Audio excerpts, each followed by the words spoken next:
I was cleaning my daughter's room and found a notebook. The title made my blood run cold. How to Get Mom Declared Incompetent Step-by-Step Guide. Every page detailed how to take my house, my money, everything. I kept reading until I saw the final step, and that's when I smiled and made one phone call that changed everything. Subscribe to the channel, leave your like and comment from which part of the world you are watching. Get comfortable and relax. Let's begin. The notebook felt cold in my hands. It was a standard spiral-bound notebook, the kind students use, with a blue cover. I stood in the middle of my daughter Vanessa's room, the late afternoon sun cutting through the blinds in sharp lines. The house was quiet, the only sound the distant hum of the refrigerator. I had come in to collect a stack of mail she had left on her dresser. The notebook was underneath it. The title on the first page was written in Vanessa's precise, efficient handwriting. Step-by-Step Guide to Burying Me. For a moment, my mind refused to parse the words. Burying me? Then I saw the subtitle. A practical timeline for declaring maternal incapacity and securing assets. My breath left my body. The room did not spin. The floor did not give way. The world became very still and very clear. I heard the clock tick in the hallway. I looked at the date at the top of the page. It was from 2 weeks prior. I sat down on the edge of her perfectly made bed. The comforter was expensive, gray, and without a single wrinkle. The room smelled of her perfume, a scent I had bought for her last birthday. I began to read. Step 1 was labeled Establish Baseline of Decline. It listed recent events. Forgetfulness ray, book club meeting confirmed with a leaner. Missed medication refill, pharmacy call log. Confusion about online banking, observed 314.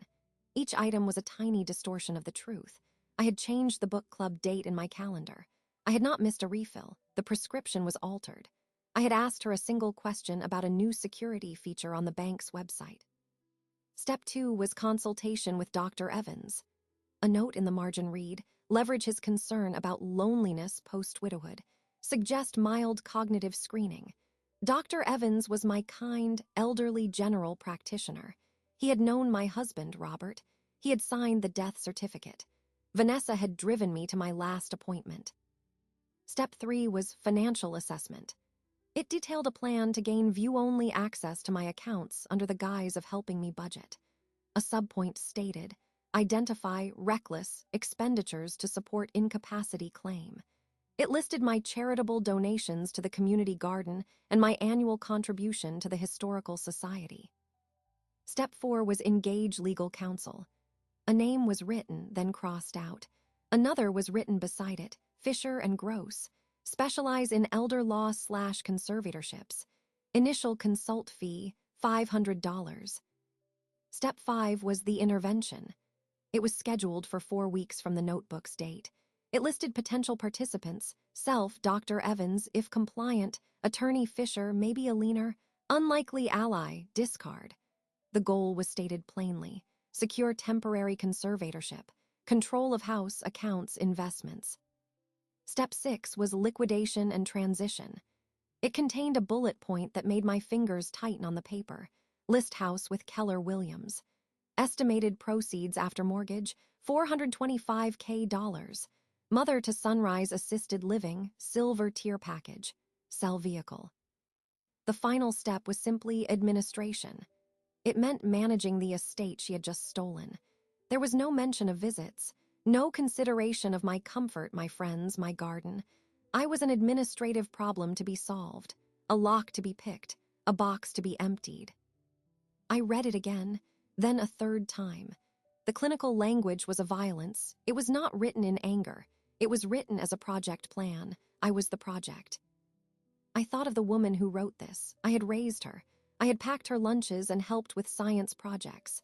I had held her after her father died. I had paid for her business degree. She lived in my home rent-free while she got on her feet, a period that had lasted 18 months. She ate the food I cooked. She called me Mom in a voice that could sound so warm. And in this notebook, she had mapped my erasure. A sound came from the driveway, the crunch of gravel under tires, her car. I closed the notebook. My movements were mechanical, precise. I placed the mail back on top of it, exactly as it had been. I stood up and walked out of her room, closing the door softly behind me. I was in the hallway when the front door opened. "Mom, I'm home." "I'm in the kitchen," I called back. My voice did not shake. It was my normal voice, the one that said dinner would be ready soon. I heard her drop her bag, the click of her heels on the hardwood. She appeared in the doorway, 32 years old, my only child. She was beautiful with her father's smile. It did not reach her eyes anymore. I had thought it was stress from work. "Long day," she said, opening the refrigerator. "Anything interesting in the mail?" "No," I said, washing my hands at the sink. I looked at the water flowing over my fingers. "Just bills, some catalogs. I left it on your dresser." "Thanks," she poured a glass of water. "So, listen, I was thinking, you've seemed a little distracted lately. We should think about simplifying things for you. Maybe I could help you set up automatic bill pay, take some of the mental load off." Step 3, financial assessment. I dried my hands on a towel. I turned to face her. I made my eyes look slightly weary, a bit grateful. "That's sweet of you, Vanessa. It has felt like a lot to keep track of. Maybe we could look at it this weekend." Her smile became more solid. "Absolutely, this weekend, I'll make time." She took a sip of water. "What's for dinner?" "Pot roast, your favorite." "Perfect." She walked out of the kitchen, her posture relaxed. I turned back to the counter. I picked up the knife and began to chop carrots. The asterisk thunk of the blade on the cutting board was a steady, rhythmic sound. Inside me, something vast and foundational had collapsed. The dust was still settling, but in the clearing, a new structure was already forming. It was made of cold, hard facts. Fact 1, my daughter wished to bury me. Fact 2, she believed I would not see it coming. Fact 3, she was wrong. The betrayal was not a hot anger. It was a chemical change, a hardening. The love I had for her, the warm, sprawling, unconditional force of it, did not vanish. It retracted. It became a dense, heavy weight in my chest, a core of obsolete material.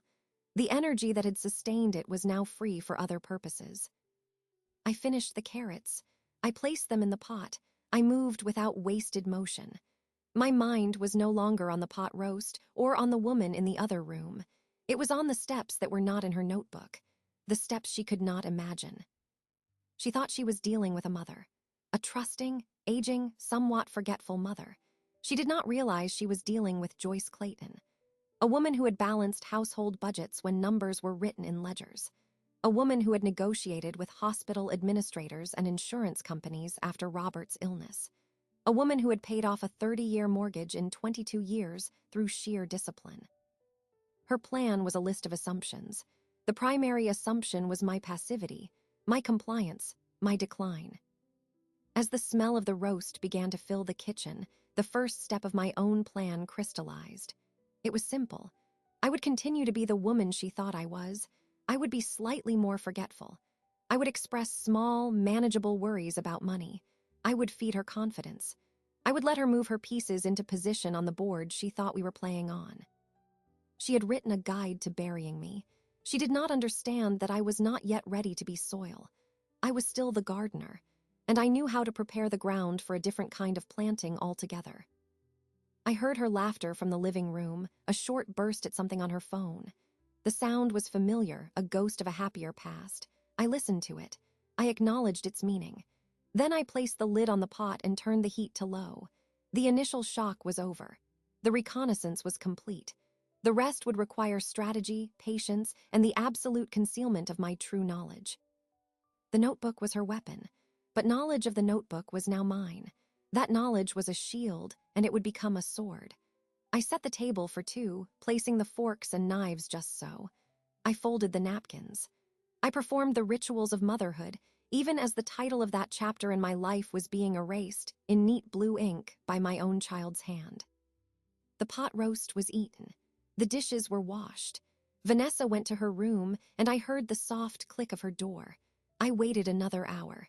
Then I went to the landline in the living room, the one with the long cord Robert had installed so I could talk while gardening. I dialed a number I knew by heart. Alina answered on the second ring. "Joyce, it's late. Is everything all right?" Her voice, always a low, steady alto, was alert. She could hear things in my silence. "I need to see you," I said. I kept my voice even but did not try to make it sound normal. Alina would detect the falseness. "Tomorrow morning, usual place." A pause. 9 o'clock, she said, no further questions. "I'll be there." I hung up. The act of setting the meeting made the plan feel more real, less like a terrible dream I was having while standing up. I went through the rest of the evening routine. I checked the locks on the doors. I turned off the lights. I went to my bedroom. I did not sleep. I lay in the dark and reviewed the notebook's contents, committing each step to memory. I thought of Vanessa as a child, sick with fever, how I had stayed up through the night just like this, watching the rise and fall of her small back. Now I was watching for different reasons. The next morning I made breakfast, pancakes which Vanessa liked. She came into the kitchen dressed for work. "You're up early," she said. "Couldn't sleep much," I said, which was true. I poured batter onto the griddle. "Thought I'd make a nice breakfast." "You're too good to me, Mom." She kissed my cheek. The gesture felt like a lie, a transaction. I accepted it as part of the performance. After she left, I dressed carefully. I chose a simple navy dress, pearls, a light blazer. I wanted to look put together. I was not going to my best friend as a weeping victim. I was going as a client in need of counsel. The Sunbeam Cafe was halfway between my house and Alina's apartment. It was busy, filled with the clatter of dishes and the murmur of morning conversations. The smell of coffee and baking bread was a comfort. We had been coming here for 20 years. I saw her at our usual corner table, 2 teacups already waiting. She stood as I approached. Alina was a tall woman with a posture that refused slouching. Her hair was a close-cropped cap of white. She wore glasses on a chain. She looked at my face, and her own expression tightened. We sat. She did not speak. She poured tea for me, then for herself. "Vanessa has a plan," I began. My voice was low, calm. "A written, step-by-step plan. She intends to have me declared mentally incompetent and gain control of my assets. The house, the savings, everything. She has a timeline. She has researched lawyers." Alina did not flinch. She stirred her tea once slowly. "You've seen this plan." I found her notebook. She left it in her room. The title is A Step-by-Step Guide to Burying Me. Saying it aloud to another person changed its quality. It was no longer a private horror. It was now a shared fact, a problem to be solved. Alina's eyes behind her glasses were sharp and cold. "The little bitch," she said it quietly without heat, a clinical assessment. "What is the timeline?" "She has an intervention scheduled. In about 2.5 weeks. She plans to involve a doctor and a lawyer from a firm called Fisher and Gross. Her goal is a temporary conservatorship." Alina took a sip of tea. She placed the cup down precisely on its saucer. "Fisher and Gross, they're ambulance chasers, not real attorneys. They specialize in pressuring families. It's a grift." Her career as a paralegal had been in a state law for a reputable firm. She knew the landscape. "She's cutting corners, using a cheap, aggressive option. That's good." "Good?" I asked. "It shows she's impatient, and she doesn't have significant resources of her own to fund a proper, drawn-out legal battle. She's looking for a quick, dirty grab. It also means her counsel won't be particularly skilled." Alina leaned forward. "Joyce, you have 2 choices. You can confront her now. Throw her out. It would be a mess. It would be emotional warfare. And it would leave the threat unresolved. She could still try something later from a different angle. And the second choice, I already knew what it was. We beat her at her own game. We use her timeline against her. We let her think she's winning. And we build an impregnable wall right in front of her, so when she runs at it full speed, she's the one who breaks." Alina's tone was matter-of-fact. "You need to get your affairs in an order so airtight a mosquito couldn't get through. Today." "What do I need to do?" "First, you call Martin." Martin Greeley was the attorney who had handled Robert's will. He was old school, expensive, and thorough. "You tell him you need to create a revocable living trust. You transfer the title of the house into the trust. You make yourself the trustee. You name a successor trustee, not Vanessa." I listened, absorbing the instructions. "You update your will. You leave Vanessa a token sum, $1, $5, enough to show it was intentional, not an oversight. You specify the reasons in a separate letter to be kept with the will if you wish, but the will itself should be clear. You direct the remainder of your estate to other beneficiaries. A charity, a scholarship, me, it doesn't matter for now. What matters is that it is not her. She'll challenge it. She can try, but with a trust, the asset isn't part of your personal estate upon death. It bypasses probate. It's harder and more expensive to challenge. And with you clearly of sound mind now, creating these documents, her claim of later incapacity becomes much weaker. Alina took a notepad from her bag and began writing. You also need a durable power of attorney for finances and for health care. Name someone. Name me if you trust me. Definitely not Vanessa. I trust you, I said. There was no hesitation. She nodded. Good. You also gather every financial statement you have. Investment accounts, bank statements, retirement funds. You show a consistent, competent pattern of management. You are not a woman who needs her finances taken over. You are a woman who has a detailed filing system. You will need to see Martin in person. Today, if he can see you. I felt a shift inside. The grief and betrayal were still there, a heavy sediment at my core. But sitting atop it now was a layer of clear, cold purpose. Alina had handed me a blueprint. I'll call him from here, I said. Use my phone, she said, sliding it across the table. It's not your number. That was Alina, thinking of details. I took the phone, found Martin Greeley's office number in her contacts, and dialed. His secretary answered. I asked for Mr. Greeley, stating my name was Joyce Clayton and it was an urgent matter. After a moment, his voice came on, warm with recognition. Joyce, it's been too long. What can I do for you? Martin, I need to see you as soon as possible. Today, I need to create a living trust and update all my estate documents. There is a pressing family situation. His tone changed instantly, becoming professional and focused. I have a cancellation at 2:00 this afternoon. Can you be here? I will be there. Bring a list of your assets, deeds, account numbers. Bring your current will. I'll have my secretary prepare the preliminary paperwork. Thank you, Martin. I handed the phone back to Alina. 2:00. Good, she finished her tea. Now the performance, you have to act normal around Vanessa. Better than normal. You have to act slightly diminished, just a little. Forgetful about small things. Ask her to repeat herself. Let her feel her plan is working, that you are slipping. It will make her overconfident. It will make her rush. I started last night, I said. I agreed to let her help me with my bills this weekend.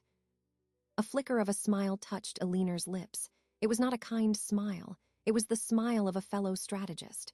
Perfect. Feed her that rope. Let her think she's building a ladder. We'll be cutting the wall she's trying to climb. She reached across the table and put her hand over mine. Her grip was strong. This is not about hatred, Joyce.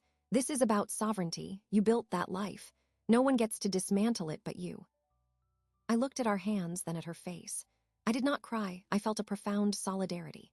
I know, I said, and I did. The sadness was separate now. It was in a room by itself. I was in a different room with blueprints and tools. The first tool was the phone call I had just made.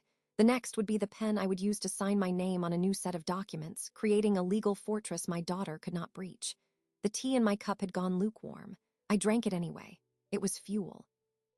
I left Alina at the cafe and drove directly home.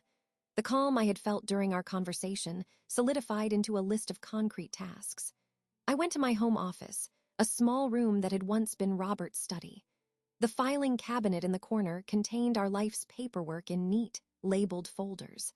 I removed the heavy, fireproof lockbox from the bottom drawer.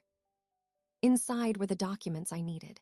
The deed to the house, the title for my car, the life insurance policy from Robert's death, long since paid out and invested, statements from my retirement account and my brokerage account, my current will, which left everything to Vanessa, executed 5 years after Robert died when my grief had subsided into a dull ache and my only thought was to provide for my child.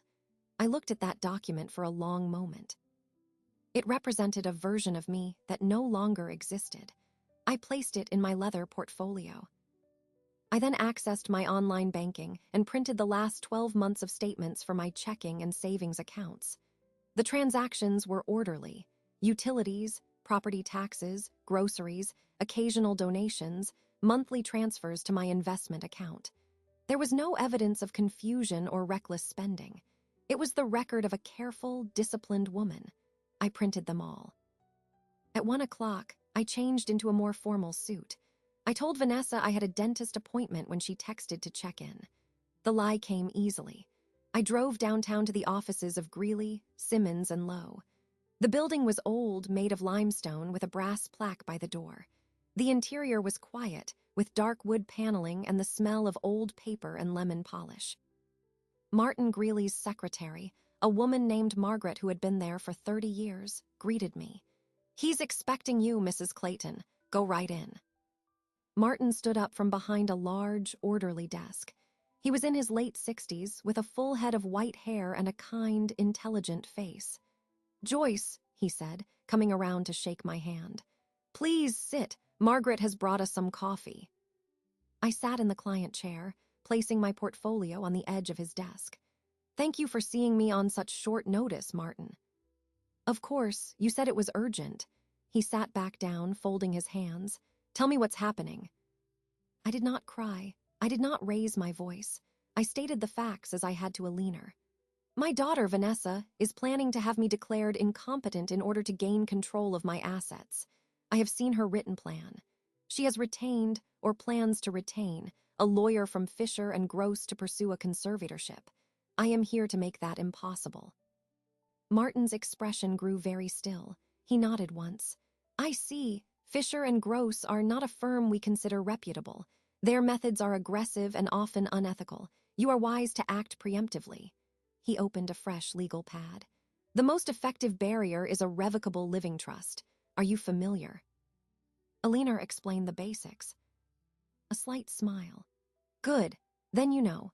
We will create the Joyce Clayton Revocable Living Trust today. You will transfer the title of your primary residence into the trust, nomming yourself as the sole trustee. Upon your death, or if you become truly incapacitated, the successor trustee you designate will manage the assets for your benefit or distribute them according to the trust's terms. This avoids probate and places the asset outside the reach of a standard we'll challenge." "I want Alina Raines as my successor trustee," I said. He wrote it down. "And for your durable power of attorney for finances and health care." "Alina Raines for both. I have the forms here." I handed him the paperwork Alina had drafted for me that morning at the cafe, which I had signed and had notarized at my bank on the way over. He reviewed them, nodding. "In order, now your will, you wish to update it." "Yes, I want to create a new will that reflects my current wishes. I want to leave Vanessa a specific nominal sum, $1. I want it clearly stated. The remainder of my estate, any assets not held in the trust, should go to the following beneficiaries." I handed him another sheet of paper. I had listed several charities: the local library foundation, the community garden, a scholarship fund at the historically black college Robert had attended. I also listed Alina to receive a small bequest. Martin read the list. "This is very clear. It will be difficult to challenge, especially in conjunction with the trust. To further bolster your position, I recommend we document your current mental capacity. I will have a video conference with a colleague of mine, Dr. Anita Sharma, a neuropsychologist. She can conduct a brief cognitive screening remotely. A clean bill of health today, recorded and notarized, will be powerful evidence against any future claims of incapacity." "Can we do that now?" I asked. "I anticipated you might want to." He pressed a button on his phone. "Margaret, please connect us to Dr. Sharma's office for our scheduled telemedicine appointment." The screen on his wall lit up. A woman with a calm, professional demeanor appeared. For the next 20 minutes, she asked me a series of questions. They were simple at first: the date, the current president, recalling 3 words. Then they became more complex, involving serial subtraction, interpreting proverbs, and planning a hypothetical task. I answered each one carefully. I was focused. I felt a strange, clear-headed certainty. When it was over, Dr. Sharma nodded.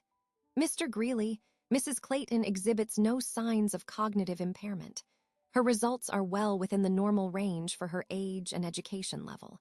I will forward the full report and a notarized affidavit to your office." The screen went dark. Martin made a note. Excellent, now we execute the documents. For the next hour, I signed my name on the trust agreement, on the deed transfer, on the new will, on the powers of attorney. Each signature was firm and legible. Margaret witnessed some. A junior attorney was called in to witness others. The sound of the pen on the paper was the only sound in the room. Each stroke felt like laying a brick in a wall. When it was done, Martin gathered the documents. Originals will go into your safe deposit box. Copies will be filed here. I will also send a formal letter to Fisher and Gross if they make contact, stating that you are represented by this firm and that all inquiries are to be directed to me. That alone may give them pause. Thank you, Martin. He looked at me, his expression grave. Joyce, I am sorry this is necessary. It is a profound betrayal. But what you have done today is not an act of revenge. It is an act of prudent estate planning. You have taken control. That is your right. I stood. It feels like the same thing. He did not argue. He walked me to the door. Call me if she makes any direct move, or if you have any questions.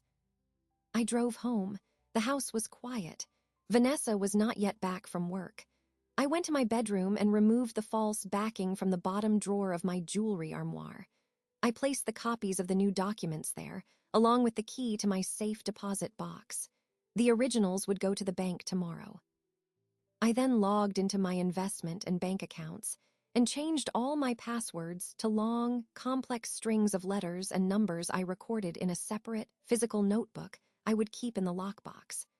I removed Vanessa's name from any trusted contact fields.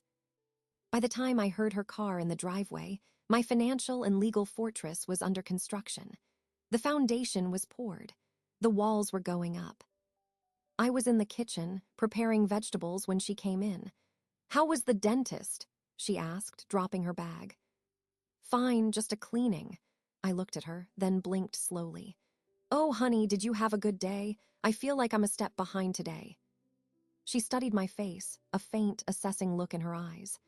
Long day, you look tired. Maybe you should sit down. I can finish that. Would you? I said, allowing a note of relief to enter my voice. I handed her the knife. You're so good to me. My mind just feels foggy sometimes. It's okay, Mom, she said, taking the knife. Her tone was gentle, patronizing. That's why I'm here, to help. I sat at the kitchen table, watching her efficient movements. She believed the fog was real. She believed the walls were crumbling. She did not know that behind the apparent fog, a blueprint was being followed with absolute precision, and the only thing being built was her own defeat.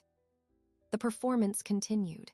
The next morning, I made a point of wandering into the kitchen, looking at the coffee maker with a puzzled expression. Vanessa, dear, does this need more water?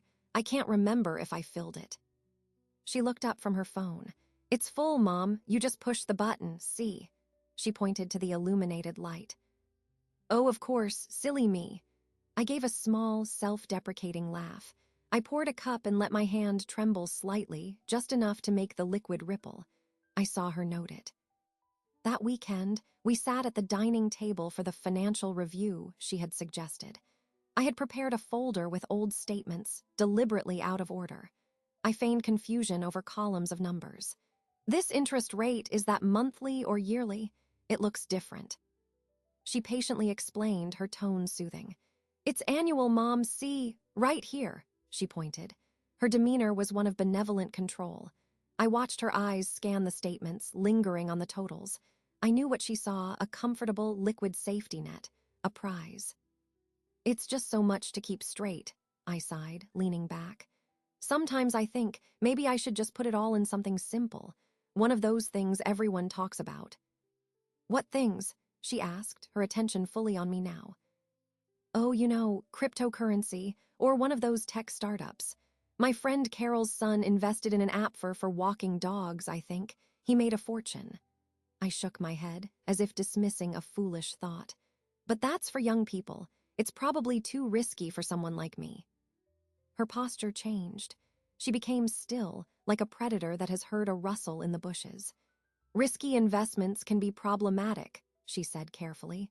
Especially if you're not fully understanding them. That's the kind of thing that could concern someone looking at your financial decisions.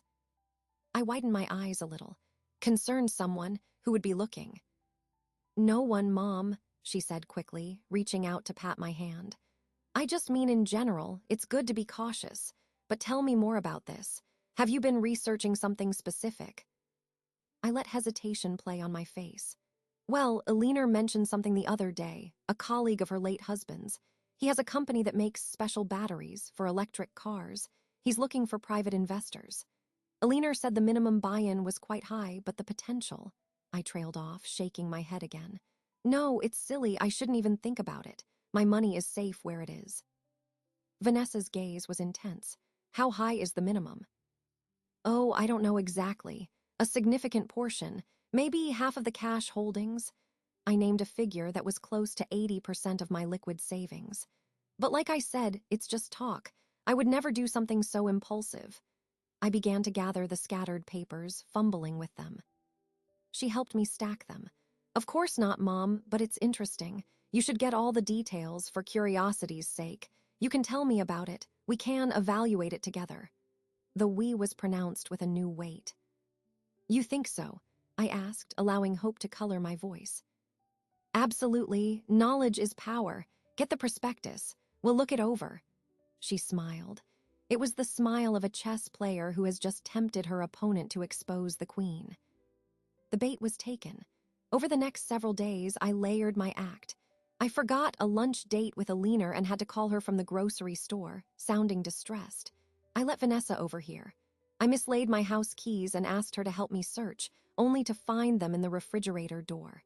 Each incident was small, plausible, a portrait of gentle, escalating confusion. She began to treat me with a cloying, managerial kindness. She would say things like, "Let me handle that, Mom," or "Don't worry your head about it." Her phone calls took on a new, secretive tone. She would retreat to her room and speak in low, urgent murmurs. I did not need to hear the words. I knew she was talking to Fisher and Gross, accelerating her timeline. My fabricated interest in a reckless investment would be the centerpiece of her argument. See. She is vulnerable to financial predators. She needs protection. I called Alina from my bedroom with the door closed. The bait is set. She's asking for a prospectus for a fake battery company. Alina's chuckle was dry. I'll have one on your doorstep by tomorrow. It will look very official and very foolish. High risk, low credibility, perfect for her purposes. She's making more phone calls. Her timeline is moving up. Good, let her rush. Rushed people make mistakes. Alina paused. How are you holding up, Joyce? The acting must be exhausting. I looked at my reflection in the dark window. It's not acting all the time. The forgetfulness isn't real, but the tiredness is. The sadness is.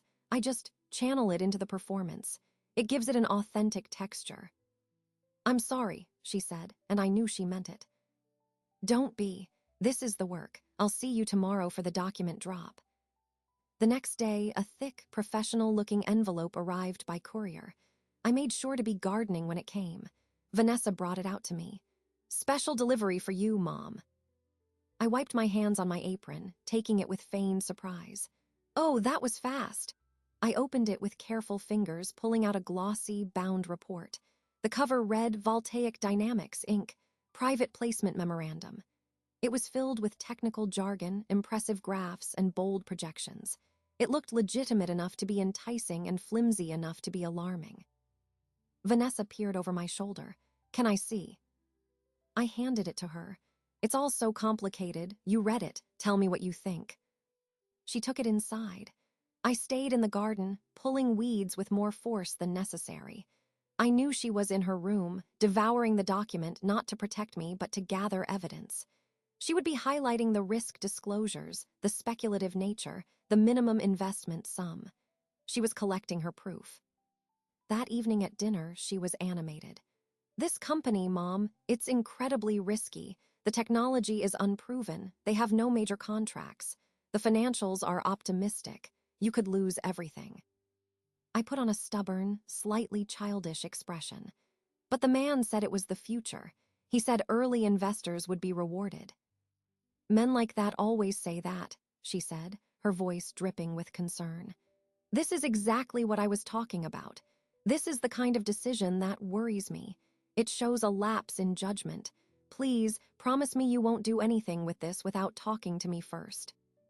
I looked down at my plate. I just want to do something exciting for once. Leave more for you. Her face softened into a mask of daughterly compassion. Oh, Mom, I don't care about the money. I care about **, about you being safe and secure. Let's just put this away for now, okay? No decisions. I nodded, acquiescing. You're right. You're always so right, Vanessa. She reached across and squeezed my hand. I'm just trying to take care of you. I believed her. She was trying to take care of me, into a small, tidy box labeled incapacitated. Her plan was progressing beautifully. She had her evidence of my deteriorating judgment. Her confidence was growing. What she didn't have was the combination to the safe I had already built around my life, and she was too focused on the bait to notice the walls. The discovery of the separate lot came not from grand searching, but from diligent, boring work. Alina arrived the next morning with a box of pastries and a determined look. We need to conduct a full audit, she said, spreading her laptop and notepad on my dining table. Not just of your current accounts, of everything. Every piece of paper you've ever saved. Property records, tax statements, old insurance policies. If Vanessa is going to claim you're incapable of managing your assets, we need to prove not only that you can, but that you have a deeper understanding of them than she ever will. It felt like a sensible next step, a reinforcement of my fortress. We started in the office filing cabinet, pulling every folder. We created piles, current, archival, discard. It was tedious, punctuated only by the sound of rustling paper and Alina's occasional hum of interest. After several hours, we had reviewed all the easily accessible documents. The picture was one of stability. Then Alina sat back, frowning. The property tax bill is for the whole parcel, but I remember, years ago, Robert mentioned something about the back portion. Something about his father buying extra land behind the original plot. A separate transaction. I tried to recall. He might have said something. It was so long ago. That land is just part of the garden now. The rose trellis and the compost bins are back there. We need to find the deed, not the one for the house, the original, older one. Alina looked toward the ceiling. You have an attic. I had not been in the attic in years. It was a crawl space, accessed by a pull-down ladder in the hallway ceiling. We unfolded it, and a smell of dry wood and old insulation drifted down. I climbed up first, switching on the single, bare bulb. The space was shallow and long, filled with the ghostly shapes of covered furniture and stacked boxes. The air was still and warm. Alina climbed up behind me, brushing dust from her slacks. Where would Robert have kept important papers before you had the fireproof box? I pointed to a far corner. There's an old metal trunk, his father's. We used it for things we thought we should keep forever but never needed. We moved toward it, our footsteps soft on the plywood floor. The trunk was olive green with rust spots along the hinges. I knelt and lifted the lid.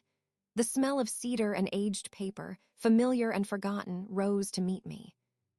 Inside were layers of family history. My wedding album beneath a layer of tissue paper, Robert's college degree in a tube, childhood drawings of Vanessa, now a cruel irony. At the very bottom, wrapped in a waxed cloth, was a bundle of legal documents. We brought the bundle down to the dining table. The papers were brittle, the typing faded. There were my in-laws' marriage certificate, Robert's father's discharge papers from the army, and then a single sheet of heavy, cream-colored paper with a raised seal. It was a deed, dated 1954. It transferred a parcel of land, described by metes and bounds, from a farmer named Joseph P. Haggerty to Franklin Clayton, Robert's father. The listed size was 0.3 acres. The legal description was unfamiliar. This is it, Alina said, her voice low and intent. She pulled out her phone and opened the county's public GIS mapping website. She typed in my address. The main property appeared. Then she zoomed out and began to toggle layers, looking for parcel lines. There, she said, pointing. On the screen, my property was outlined in red. But behind it, a thin, almost rectangular sliver of land was outlined in blue, labeled with a separate parcel number. It was nestled behind my backyard, accessible only through it, bounded by my fence on one side and an alley that had long since been abandoned and overgrown on the others. The blue parcel was exactly 0.3 acres. It contained my rose garden and the compost area. It was never consolidated, Alina said, tracing the line on the screen with her finger. Franklin bought it as an investment, or maybe to keep others from building behind him. When he died, it passed to Robert along with the main house, but they kept the titles separate. When you inherited from Robert, you inherited both parcels, but you only ever got tax bills for the combined lot because the county probably administratively combined them for billing purposes. The legal titles, though, never merged. I stared at the screen, then at the old deed. So I own 2 pieces of land. You own 2 distinct, legally separate properties, Alina corrected. One has the house. The other is a buildable, vacant lot, zoned residential. In this neighborhood, with the way property values have risen, she did a quick search on a real estate site for vacant lot sales. Her eyebrows went up. Joyce, this sliver, inaccessible to anyone but you, is worth a significant amount. More than enough for a substantial down payment on a luxury condo or to fund years of comfortable living. The implications unfolded slowly, like a map. This was an asset Vanessa knew nothing about. It was not in her notebook. It was not part of her calculations. It was not included in the trust because I had only transferred the title for the main house. This lot was still in my personal name, a hidden card. What does this mean legally? I asked. It means you have an untouched resource, Alina said. If Vanessa succeeds in a conservatorship, which she won't, this could be hidden from even a greedy conservator if they only look at the main house deed. But more importantly, it means you have options she cannot block. You can sell this lot without selling your house. You can use the proceeds to secure your future independently of this property. A plan, clearer and more definitive than any before, clicked into place.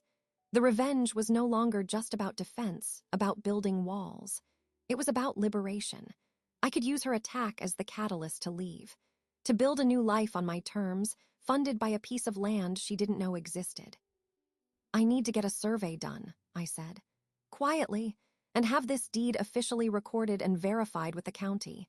Then I need to talk to a real estate agent, not the one she might use, someone discreet. Alina was already nodding, making notes. I know a surveyor and a ruthless, ethical real estate attorney who specializes in partitioned land. We can move fast. I looked at the old deed, my father-in-law's name in faded type. He had bought this land as security, as a legacy. He could not have known it would become my escape route, my ammunition. I felt a connection to him, a gratitude that was quiet and deep. This changes everything, I said, not with excitement but with finality. It gives you an exit strategy with dignity, Alina said, and a financial cushion that is yours alone. It's the perfect final move. We spent the next hour making a list of actions. Surveyor, real estate attorney, appraisal. We would keep everything in paper files away from my home computer. We would use Alina's address for correspondence. After she left, I returned the old documents to the trunk, but I kept the 1954 deed. I placed it in my leather portfolio next to the copies of my trust and new will. The portfolio was growing. It was no longer just a shield. It was now a blueprint for a new life. That evening, Vanessa was particularly attentive. She made tea. She asked if I was feeling less foggy. I told her I was just tired from sorting through old things in the attic. Just memories, I said, with a wistful smile. You shouldn't tire yourself out, Mom, she said, her hand on my shoulder. Let the past stay in the past. I nodded, sipping my tea. She had no idea how right she was. The past, in the form of a forgotten deed, was the very thing that was going to propel me into a future she would have no part of. The trap was set, and now I had found the key to my own side door. Vanessa's movements became purposeful in the days that followed. The secretive phone calls stopped. Instead, she began to speak to me with a rehearsed, gentle firmness. She would say things like, "We need to have a serious talk about your future, Mom," or "I've been losing sleep worrying about you." I would nod, feigning vague concern, and say, "I'm fine, honey, don't trouble yourself." I knew the timeline. Her notebook had scheduled the intervention for this week. Eleanor and I had prepared for it. The surveyor had confirmed the boundaries of the separate lot. The real estate attorney had verified the clear title. An appraisal was scheduled, but that was for my future plans, not for today's battle. Today's battle required a different kind of preparation. The morning it happened, Vanessa did not go to work. She came into the kitchen as I was finishing my coffee. She was dressed in a severe, professional blazer and slacks, an outfit for a courtroom or a hostile takeover. Her face was set in lines of pained resolve. "Mom, we need to talk in the living room. I've asked a friend to come over, a specialist who can help us." "A specialist?" I asked, allowing my voice to sound thin. "Is something wrong?" "We'll discuss it together. Please." She gestured toward the living room, her manner leaving no room for refusal. I carried my coffee cup into the living room, the same room where we had opened Christmas presents and celebrated birthdays. The furniture suddenly seemed like props on a stage. I sat in my usual armchair. Vanessa remained standing by the fireplace. The doorbell rang. She moved quickly to answer it. She returned with a man I did not recognize. He was in his late 40s, with a sharp, clean-shaven face and a suit that tried to look expensive. He carried a slim leather binder. "Mom, this is Mr. Fisher. He's a senior care consultant. He's here to help us assess your situation." Fisher nodded at me, a smile that did not reach his eyes. "Mrs. Clayton, a pleasure. Vanessa has shared her concerns with me. We're here to support you." He took a seat on the sofa, placing the binder on the coffee table. He did not offer a handshake. I recognized the name, Fisher of Fisher and Gross. This was not a consultant. This was the lawyer from her notebook, the hired gun. "My situation?" I asked, looking from him to Vanessa, widening my eyes slightly. Vanessa sat on the edge of the sofa, leaning toward me. Her expression was a masterpiece of fabricated grief. "Mom, we're worried. The forgetfulness, the confusion with your finances, that risky investment prospectus. We think you may be experiencing early cognitive decline. It's not your fault, but we need to put safeguards in place to protect you." Fisher opened his binder. "What your daughter is describing, Mrs. Clayton, is a common but difficult family scenario. The priority is your safety and the preservation of your assets. Vanessa has petitioned for a temporary conservatorship. This would allow her to manage your financial and medical decisions just until we can get a full geriatric assessment. It's a formality, really, for your own good." The words were out. The legal threat presented as care. I looked at Vanessa. Her gaze was steady, expectant. She was waiting for tears, for confusion, for pleading. I took a slow sip of my coffee. I placed the cup down on the side table. I folded my hands in my lap. The cold, hard calm that had been my companion for weeks now rose to the surface, smooth and impenetrable. "A conservatorship," I repeated, my voice even. "Yes," Fisher said, pulling a document from his binder. "The preliminary papers are here. Based on the evidence of financial imprudence and memory lapses, we have a strong case for an emergency order. We can file today." "What evidence?" I asked. Vanessa jumped in, her tone soothing but firm. "The battery company, Mom. You were ready to sink most of your savings into a scam. And the missed appointments. The forgotten keys. Dr. Evans is concerned too. We have statements." I nodded slowly, as if considering. "I see. And if I agree to this conservatorship, what happens?" Fisher answered. "Vanessa would become the temporary conservator. She would have signatory authority on all accounts. She would work with a real estate agent to list this property. It's too much for you to maintain, and find you a suitable assisted living facility. Your assets would be managed for your benefit." He made it sound so reasonable, a path of least resistance. This was the culmination of her plan, the burial. I looked at Vanessa. "You want to sell my home, put me in a home, control my money." Her mask slipped for a second, revealing a flash of irritation at my bluntness. "It's not like that, Mom. It's about care. You're not thinking clearly." "You believe I am incapable of thinking clearly." "The evidence suggests diminished capacity," Fisher stated, tapping the binder. I allowed a small, quiet smile to touch my lips. It was not a warm smile. It was the smile of someone who has just checked their watch, knowing the train is right on time. The evidence, I said. That's an interesting word. It implies documentation, verification. Vanessa's eyes narrowed slightly. Mom, please don't be difficult. This is hard enough. I'm sure it is, I said. I reached for my phone, which was on the table beside my coffee cup. I had opened the voice memo app before I sat down. The red recording indicator was a tiny dot on the screen. I had placed the phone face down. I picked it up now, making sure the speaker was uncovered. But before we discuss evidence, I think we should have another opinion in the room, for clarity. I pressed a button on the screen. A dial tone echoed in the quiet room, then the sound of a phone ringing once, twice. Who are you calling? Fisher asked, his professional smoothness fraying. The call connected. A familiar, dignified voice came through the speakerphone. Martin Greeley. Martin, I said, my voice now clear and firm, all pretense of vagueness gone. Thank you for taking my call. You are on speakerphone in my living room. Present are myself, my daughter Vanessa, and a gentleman named Fisher, who I believe is an attorney with Fisher and Gross. He has just presented me with papers for a temporary conservatorship, citing evidence of my diminished capacity and financial imprudence. There was a beat of silence on the line. Then Martin's voice came through, crisp and authoritative. I see. Mr. Fisher, this is Martin Greeley of Greeley, Simmons and Lowe, Mrs. Clayton's attorney of record. You are out of your depth. Any petition for conservatorship will be met with immediate and forceful opposition. Mrs. Clayton executed a revocable living trust, updated her will, and granted durable powers of attorney to a named designee just last week. She also underwent a full cognitive assessment by Dr. Anita Sharma, a neuropsychologist, who found no impairment. I have the notarized report. Fisher's face went pale. He looked at Vanessa, who was staring at the phone as if it were a venomous snake.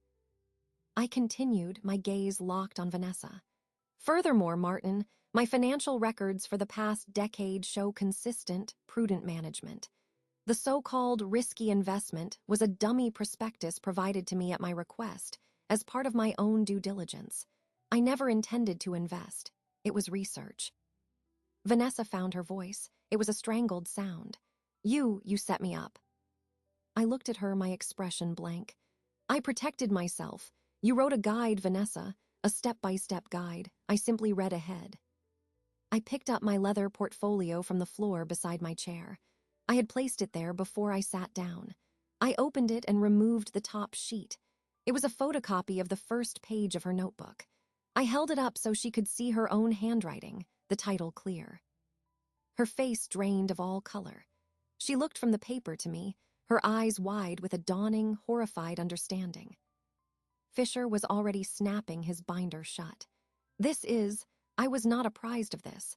I was told there was no legal representation. You are now apprised, Martin's voice crackled from the phone. Any further contact with my client will be considered harassment. I will be sending a cease and desist letter to your firm today. Goodbye. The line went dead. The living room was silent. The trap had not just closed, it had sprung in the trapper's face. I placed the photocopy back in my portfolio. I looked at my daughter. The confrontation was over. The revelation was complete. Now came the consequences. The silence after Martin Greeley's voice disappeared was absolute. Fisher was the first to move. He stood up, his binder clamped under his arm, his face a rigid mask of professional embarrassment. He did not look at Vanessa. This consultation is clearly concluded, he said, his voice tight. I was operating on incomplete information. My firm will be in touch regarding any potential misunderstandings. It was a retreat, dressed in legal jargon. He walked quickly to the front door. I heard it open and shut with a soft, final click. Vanessa did not move from the edge of the sofa. She was staring at the space where Fisher had been, then her gaze swung to me. The shock was receding, replaced by a boiling, furious confusion. You recorded me. You set a trap. You wrote a plan, I said, my voice calm. I formulated a response. Yours was an offense. Mine was a defense. There is a difference. You lied to me. All that, the forgetfulness, the confusion. I allowed you to see what you wanted to see. You wanted a declining mother. I showed you one. You wanted evidence of poor judgment. I provided some. Your own greed did the rest. I picked up my portfolio. Would you like to see the actual evidence? The evidence of my competence? She didn't answer. Her breath was coming in short, sharp pulls. I opened the portfolio on the coffee table, pushing Fisher's abandoned papers aside. I laid out the documents in a neat row. This is the Joyce Clayton Revocable Living Trust, executed and notarized. The house is no longer a simple asset in my name. It is the primary asset of this trust, of which I am the trustee. Upon my death or incapacitation, the successor trustee is Alina Raines, not you. I placed another document next to it. My updated will. It leaves you the sum of $1, a deliberate, specific bequest. The remainder of my estate is directed to charitable beneficiaries and to Alina. A copy is with Martin Greeley. Another is in my safe deposit box. Another sheet. The cognitive assessment report from Dr. Anita Sharma, dated the day I created the trust. It finds no impairment. It is notarized.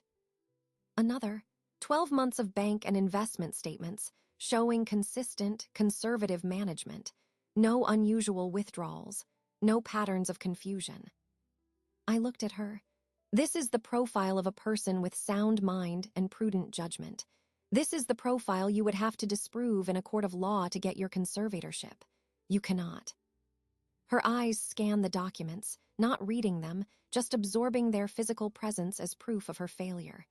You planned all this. The moment you found the notebook.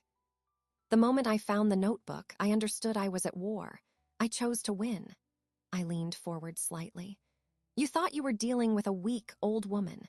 You were dealing with the woman who raised you, who budgeted to put you through college, who paid off a mortgage after her husband died.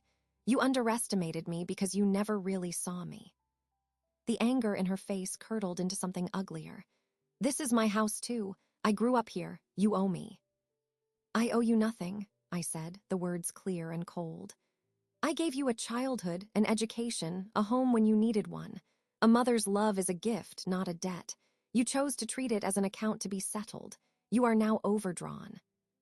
She stood up abruptly, her hands clenched at her sides. You can't just cut me out. I'll fight it. I'll get a lawyer, a real one. You are welcome to try. You will be challenging a trust, a will, and a medical assessment, all created while I was demonstrably competent.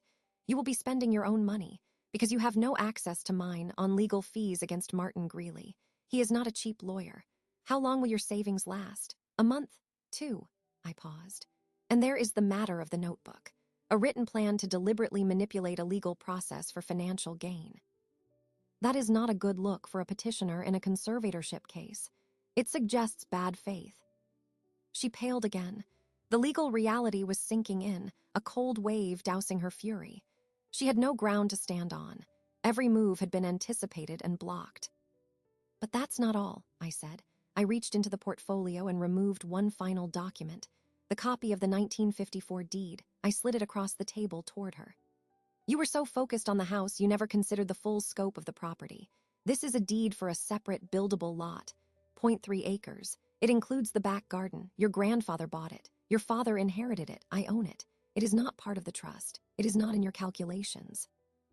She stared at the faded typing. What is this? It is my freedom, I said.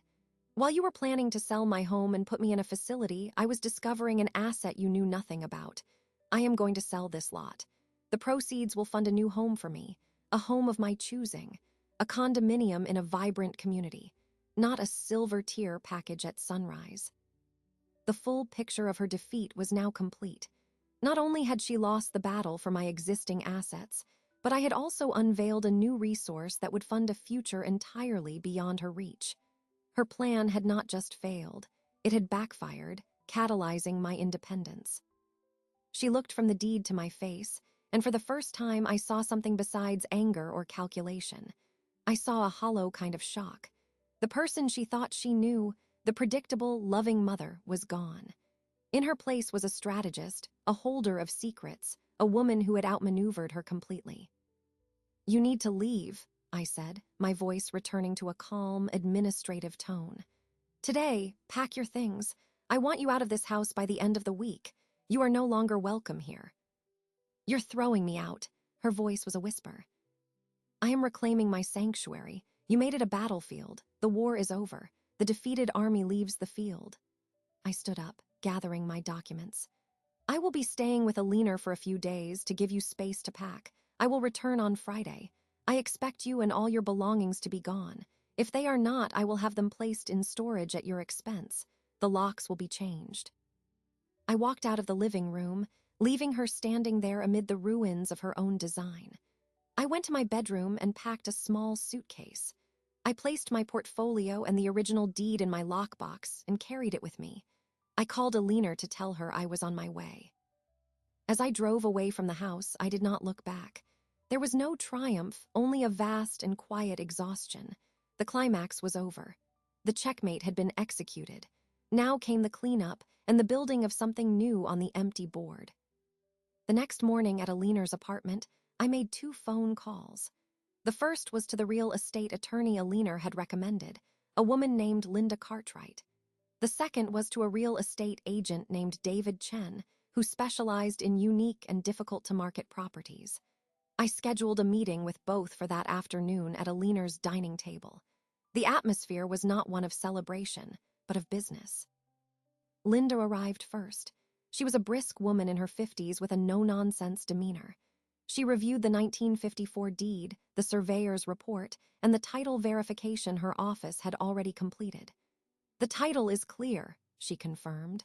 It's a separate legal parcel. You have every right to sell it. The only complication is the landlocked access. The only access is through my backyard, I said. Exactly, which means the sale will require the creation of a permanent, recorded easement across your main property to the alley. It's a standard procedure. We draft the easement agreement. It runs with the land, so future owners of both properties are bound by it. The buyer will need to understand this. David Chen arrived then. He examined the documents and the photos of the lot, a serene, sunny slice of garden. It's a beautiful space, he said, but its value is in its buildability. The buyer will likely tear out the roses. You understand that? I do, I said. The roses were memories, but I was trading memories for a future. What is it worth?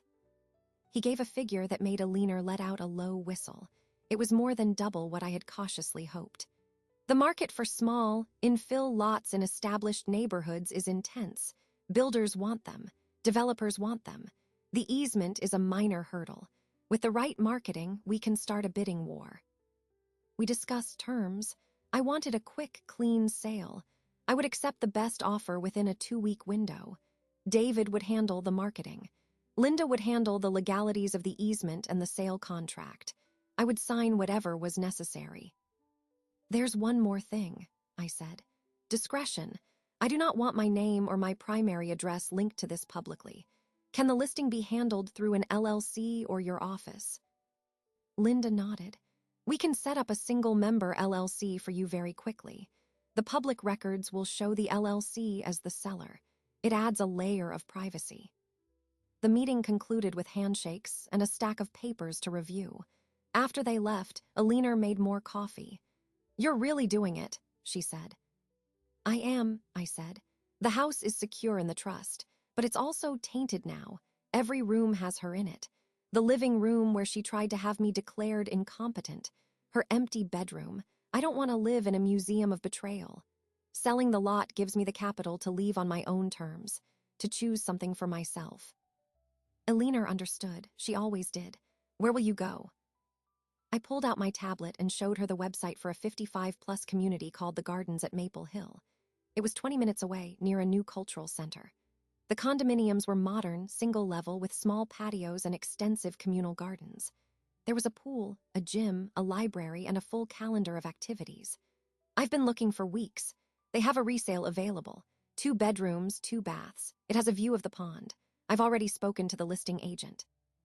With the proceeds from the lot, I can buy it outright, with a substantial amount left to bolster my investments. Alina scrolled through the pictures. It looks peaceful. That's what I want, peace, community on my own terms, not isolation in a house full of ghosts.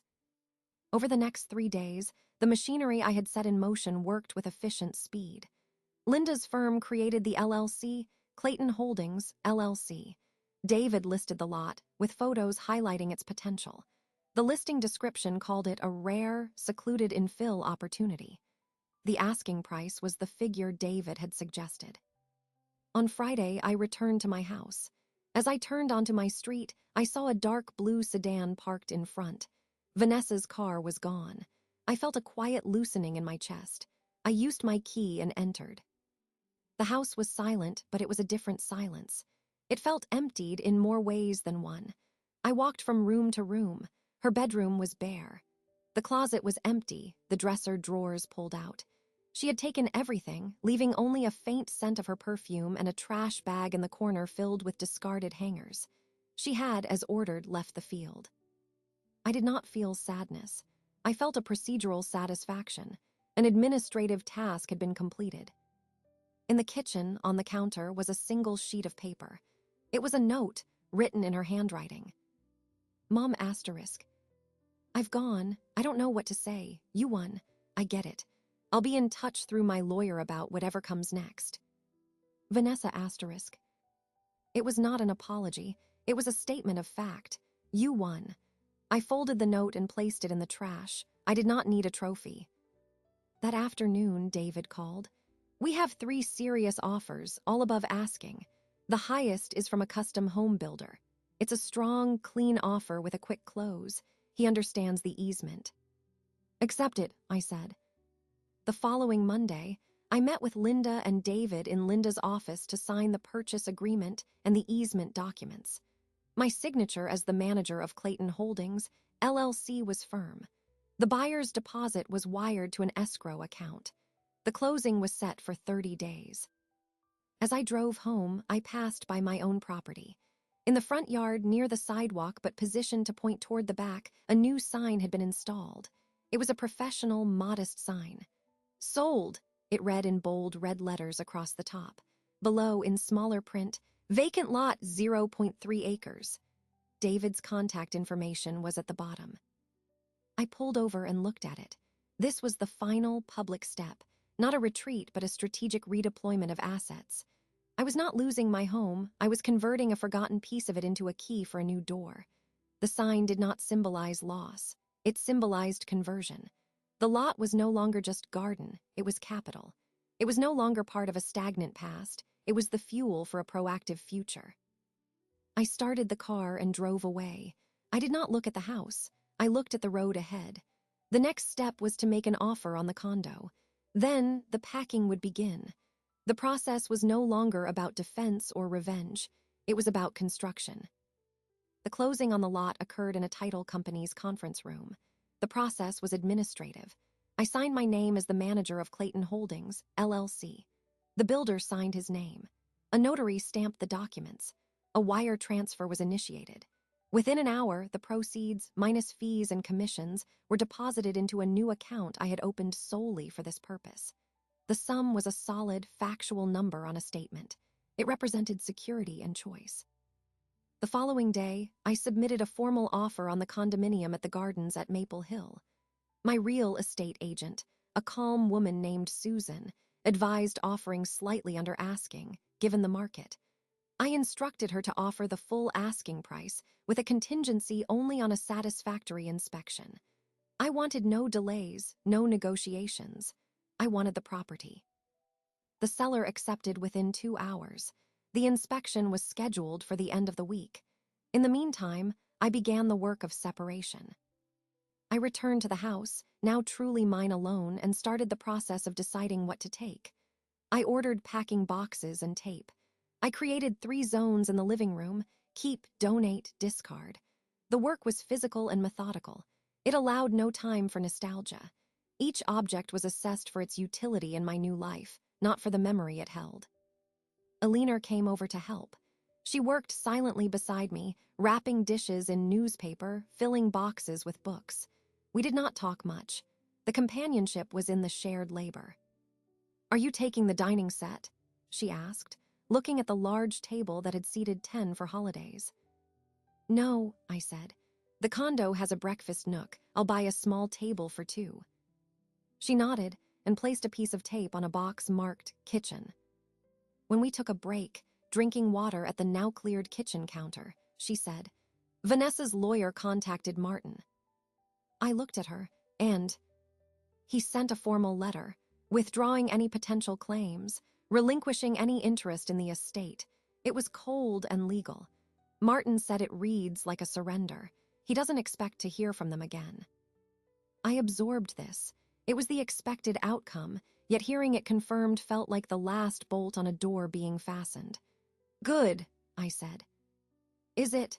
Alina asked, watching me. "It is necessary. It is the conclusion of that chapter. The book is closed." I took another sip of water. "I do not feel anything about it. It is a fact." The inspection on the condo passed with only minor notes. The seller agreed to fix a leaky faucet. The mortgage application for the small loan I was taking, for appearances and credit history, not necessity, was approved instantly due to the substantial down payment from the lot sale. The closing was set for 3 weeks out.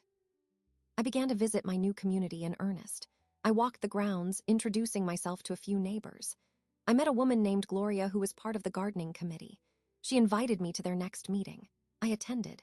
It was held in the community clubhouse. The discussion was about perennial borders and composting. I listened. I offered a suggestion about rose varieties that thrive in partial shade. The conversation was normal, pleasant, and entirely separate from my previous life. No one knew my history. I was simply Joyce, the new resident from the Clayton unit. I signed up for a water aerobics class. I put my name on the list for the next book club selection. These actions were small, deliberate stitches in the fabric of a new routine. Back at the house, the keep pile grew slowly. My favorite armchair, my bed, a selection of kitchenware, my books, photographs of Robert, of my parents, of Vanessa as a young child. These I packed carefully. They were part of my history, but they would not dominate my new space. They would be placed in an album, not on the walls. The donate pile grew large. Furniture, linens, excess dishes. I called a charity that supported women transitioning from shelters. They scheduled a pickup. The discard pile was for true rubbish. Broken items, expired goods, the accumulated detritus of decades. I filled bags and placed them at the curb. With each box packed, each item released, the house felt less like a home and more like a shell. It was not a sad feeling. It was a feeling of lightness, of shedding a skin that had become too tight, too heavy, too marked by another's betrayal. One afternoon, I stood in the empty doorway of Vanessa's old room. The sunlight fell on the bare, clean floors. The walls were neutral. It was just a room now, a space. It held no power. I closed the door and did not open it again. The day before my condo closing, Alina and I had lunch at the Sunbeam Cafe, our usual table. It felt symmetrical. "You're really doing it," she said, not for the first time. "I am. Are you excited?" I considered the question. I am ready. I am looking forward to the quiet, to the simplicity, to unlocking my own door and knowing every decision behind it was mine. That feels better than excitement. It feels like integrity. Alina reached across and squeezed my hand. "I'm proud of you, and I'm just 20 minutes away." "I know," I smiled, a genuine small smile. "And you have a standing invitation for dinner at my new breakfast nook." The closing on the condo was as procedural as the sale of the lot. I signed a stack of papers. I was given the keys, 2 of them, on a simple ring. I also received a key fob for the main gate and a code for the clubhouse. These were the tools of my new life. I drove directly to the gardens. I used the fob at the gate. I parked in my assigned space, number 47. I walked to the building, my building, and used the first key on the outer door. I took the elevator to the 2nd floor. I walked down the hall to unit 212. I put the 2nd key in the lock, turned it, and pushed the door open. The space was empty, clean, and filled with light. The walls were a soft, neutral color.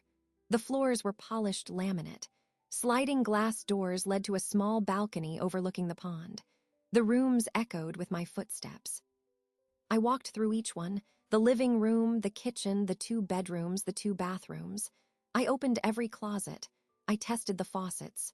I stood on the balcony and listened to the quiet. There was no memory here, no history. There was only potential. I locked the door behind me. I would not move in until the weekend, when the movers would bring my keep pile. But I had claimed it. I had entered under my own authority. As I drove back to the old house for one of the final nights, I did not think of Vanessa. I did not think of the notebook or the intervention. I thought of paint samples. I had picked up 3. A soft sage green for the living room, a pale cream for the bedroom, a cheerful yellow for the kitchen accent wall. I thought about where my armchair would face, toward the balcony and the light. The revenge was complete, but more importantly, the reclamation was underway. The past was packed away in labeled boxes. The future was a set of keys in my hand and a blank wall waiting for a color I had chosen. The movers arrived at the old house at 8 in the morning. They were efficient, loading the keep boxes and the few pieces of furniture I had selected onto their truck. I supervised, clipboard in hand, checking off items. There was no sentiment in the process. It was logistics. By noon, the truck was unloaded into the condo. The spaces that had been empty were now filled with neatly stacked boxes and shrouded furniture. The movers left. The silence returned, but it was a different silence, a silence of beginning, not of ending. Eleanor arrived an hour later with a bag of sandwiches and a toolbox. "Let's get the bed set up first," she said. "You'll want somewhere to sleep tonight." We worked together, assembling the bed frame, hauling the mattress into place. We unpacked the box marked bedding master and made the bed with fresh, clean sheets. That simple act, making the bed in the new room, felt like the first true claim on the space. We moved to the kitchen, unwrapping dishes and glasses, finding places for them in the new cabinets. We argued amiably about where the mugs should go. We hung the curtains I had bought for the sliding glass door. In the living room, we positioned my armchair to face the balcony and the view of the pond. We left the books in boxes for the bookcase that would be delivered next week. As we took a break, eating sandwiches at the counter on stools that had just been unpacked, the doorbell rang. It was the building manager with a welcome packet and my mail, forwarded from the old house. On top of the stack was a business envelope from the law firm of Greeley, Simmons, and Lowe. I opened it. Inside was a cover letter from Martin and a second, smaller envelope. Martin's note was brief. Joyce asterisk. As expected, enclosed is correspondence from counsel representing your daughter. I have reviewed it. It constitutes a full and final release. There is no further action required on your part. Best regards. Martin. The smaller envelope was from a law firm I did not recognize. The letter inside was on crisp letterhead. It was addressed to Martin Greeley, Esq.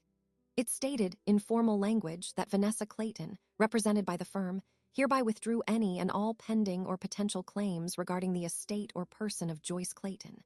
It relinquished any interest, stated or implied, and confirmed that no further legal action would be pursued. It wished me good health. It was signed by a partner at the firm.